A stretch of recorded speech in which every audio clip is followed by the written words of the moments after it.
As AI becomes a CEO-led mandate, the latest report from Boston Consulting Group reveals a growing confidence gap between the C-suite and the rest of the organization. We're discussing the rise of Agentic AI and what this shift toward end-to-end transformation means for the future of leadership and communication. We'll dive into the details in this short midweek episode of For Immediate Release. Another fine podcast from the FIR Podcast Network. This is For Immediate Release, the podcast for communicators.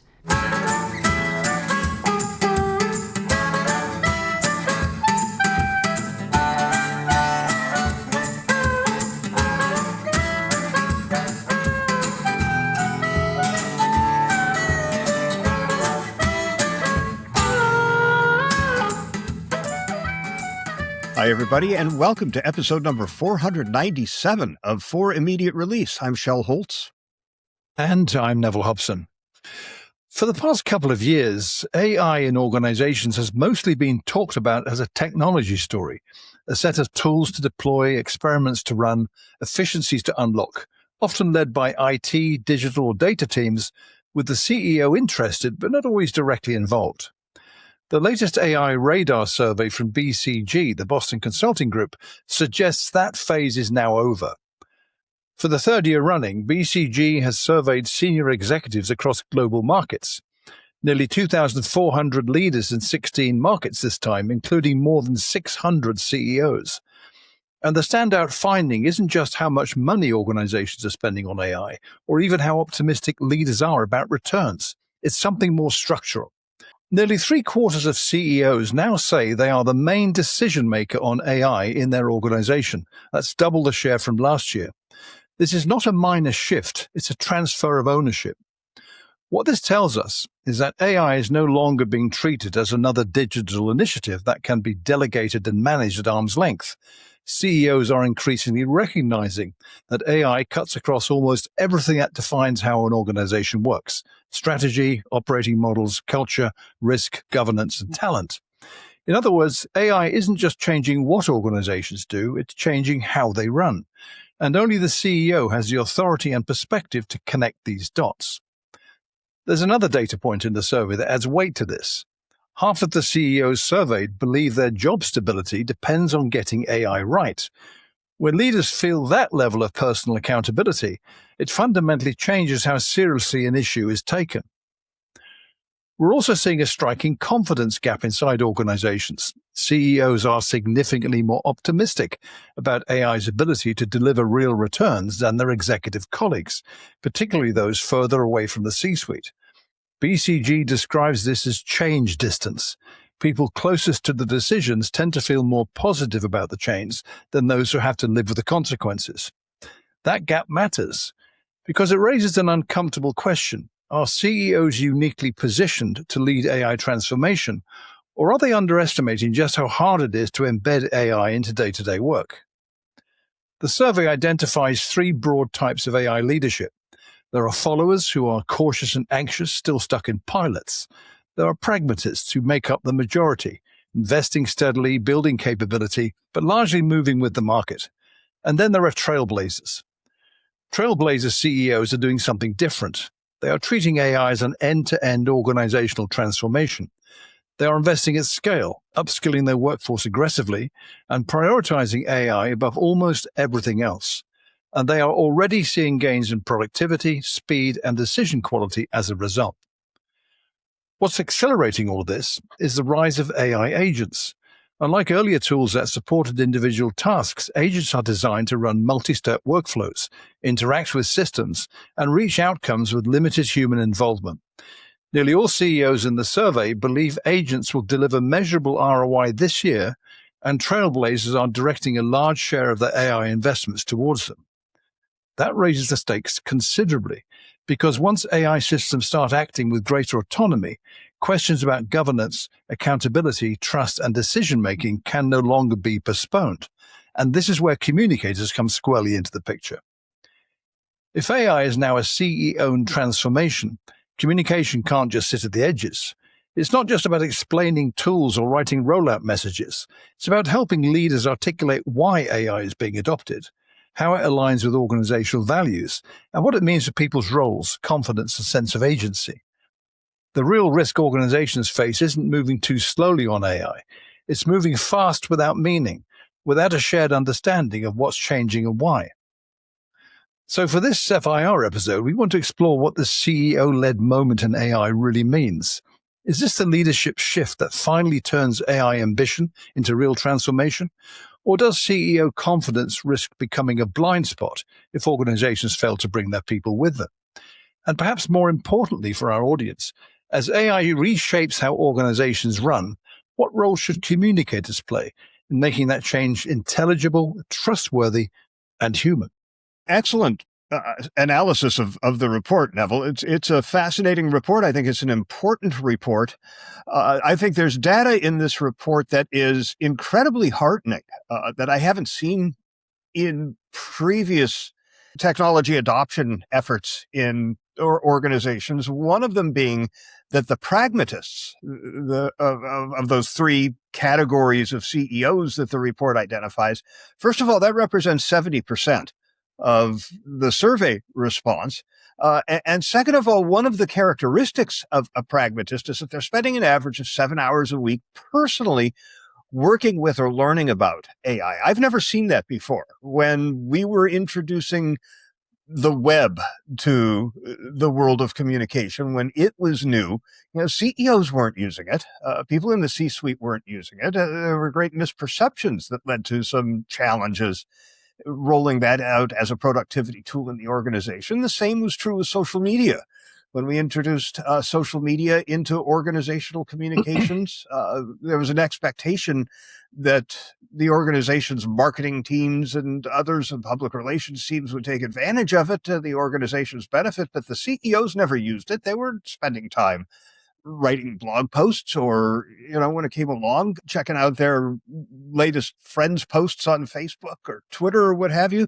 So this is very heartening to see that these CEOs are immersing themselves in it. And that's very helpful for the communicators who need to communicate this. What's troubling is that 14-point confidence gap between CEOs and their managers. You may look at this as resistance to change as you get lower in the organizations. I don't think so. If the people who actually have to implement all of these systems are that much less confident than the person that's funding them, at the CEO level, what are we actually headed to? Is this going to be, an AI winter?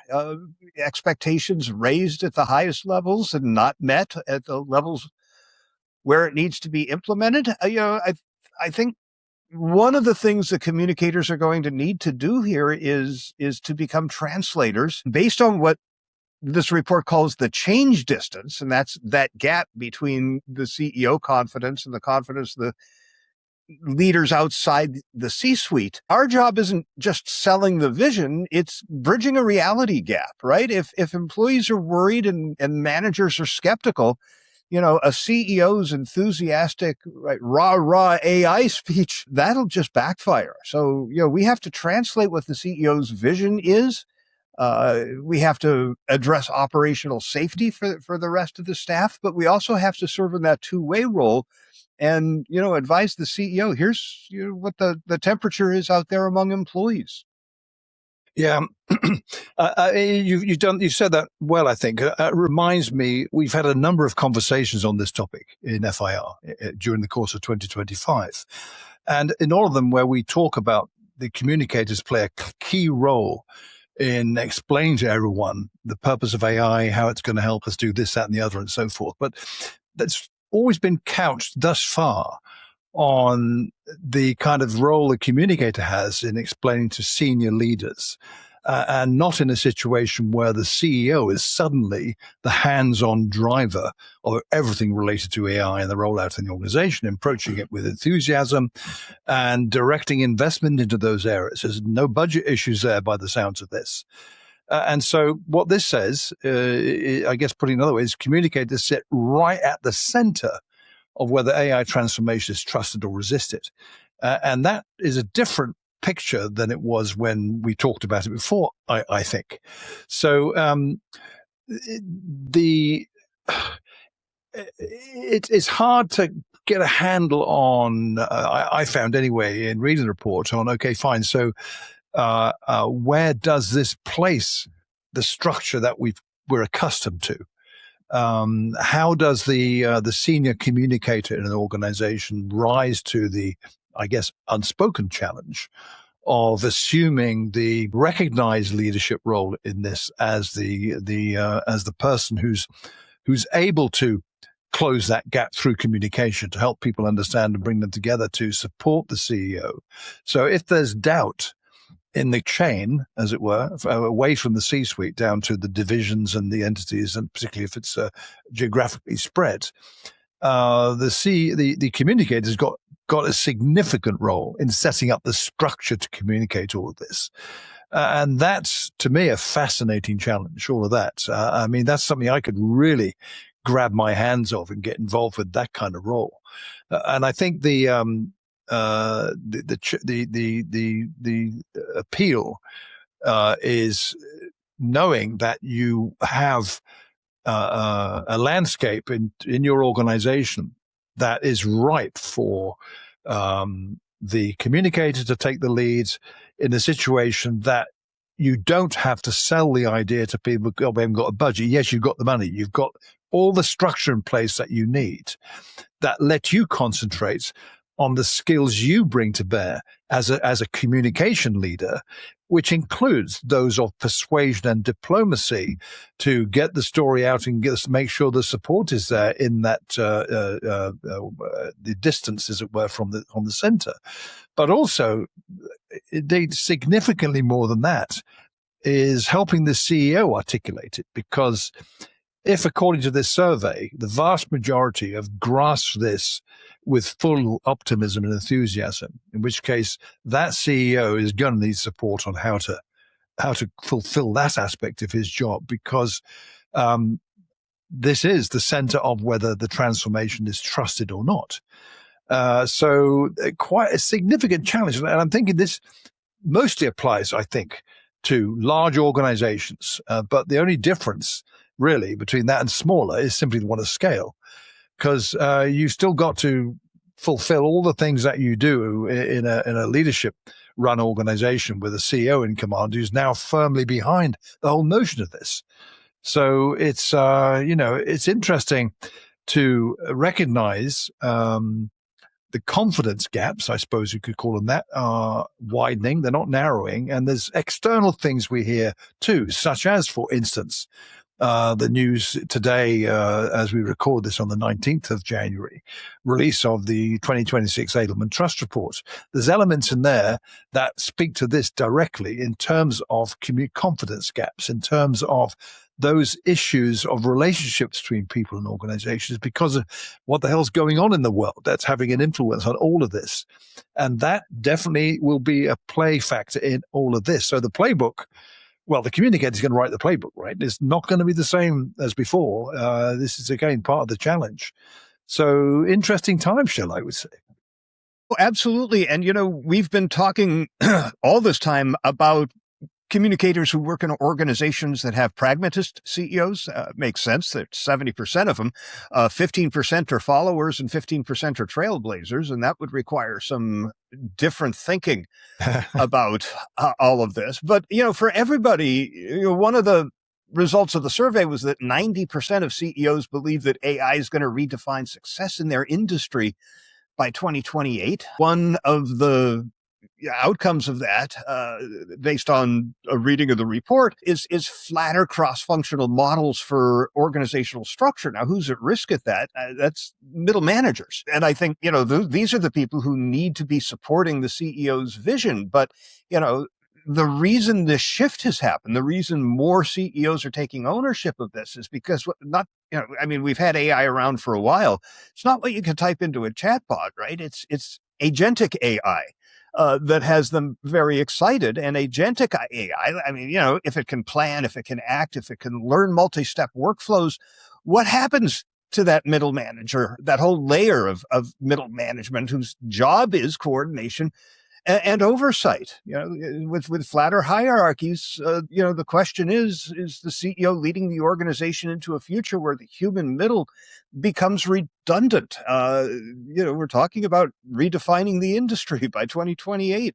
Is that one of the outcomes? And how do you communicate with people who fear that the agentic AI is, basically going to put them out of a job? I think that's a challenge too. Unquestionably so. And I think add into the mix something that does come out strong in the survey, where many of these CEOs that they talk to, who are very positive about all this, also recognize that their job's on the line if they don't deliver on this. Now, is that a new thing? I suspect it might be, but it needs to sit alongside all the other things the CEO's performance is measured on. But this is now a major one, and if budgets are being channeled into this is not petty cash we're talking about or small change. These are quite probably likely to be very big numbers in the overall scheme of things. And if CEOs recognize that, then, and this is not down to the communicators, but they would play a role. It's other people in the leadership team who need to play their part in, bringing expectations, making them real, I suppose you could say, and looking at how to support the CEO. So it's not just a CEO thing. So again, there's a lot of generalizations we could talk about here, but I'm sure that'll all be part of it. In which case, part of the communicator's job is going to be helping employees and everyone else understand that shift in the structure. So, there's lots to talk about here in that sense of helping people understand what AI is in the organization in this context. So the distinction, it's not a tech conversation anymore. This is to do with the business. It's not a CIO-led digital transformation. It's a CEO-led digital transformation. That may be unusual in many organizations, particularly if they are used to, IT, digital, etc., leading anything to do with tech. That's their area. And communicators have been kind of knocking at the door on that for quite a while. And now you've got the C-suite directly involved in that. So an organization-wide redesign, AI is the catalyst for that. What else will that trigger? And these are the questions. And again, I don't have any answers for that, as I'm sure you don't. We might have suggestions, but there's lots to think about here. Yeah, and just to complicate things a little more, the report says 90% of companies are going to continue to increase AI spending, even if it doesn't pay off in the next year. Yeah. So, this isn't a test and learn phase anymore. This is a burn the boats type strategy. At what point does a commitment become sunk cost fallacy for a CEO? I expect in a lot of organizations that's not going to be an issue. It's going to pay off, but I think a lot of people who are rushing into this are still not doing it in a way that's going to actually have an impact on the business. They're just buying software or throwing money at developing bots. Some of them aren't going to work. And that's another issue. It's another challenge I think communicators are going to have to deal with at some point. Yeah. And I think a couple of things to kind of summarize on, if you like, what all this does mean for communicators, all the specific things we've touched on. But I think to me, one of the main things is helping leaders, not just the CEO, but CEO and his or her team articulate why AI is being adopted, not just what's being deployed. And I mentioned in the introduction the kind of human element in all of this. That is, I believe, is essential to include in this. This is not just about efficiencies and making everyone smarter working and all that kind of stuff. It's the tech, but what about the people?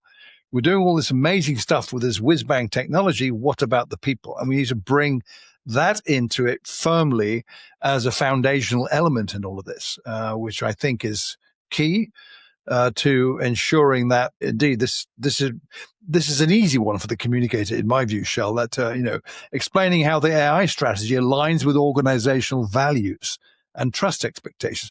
That's what we're here for, to do that kind of explaining. So that shouldn't be too difficult.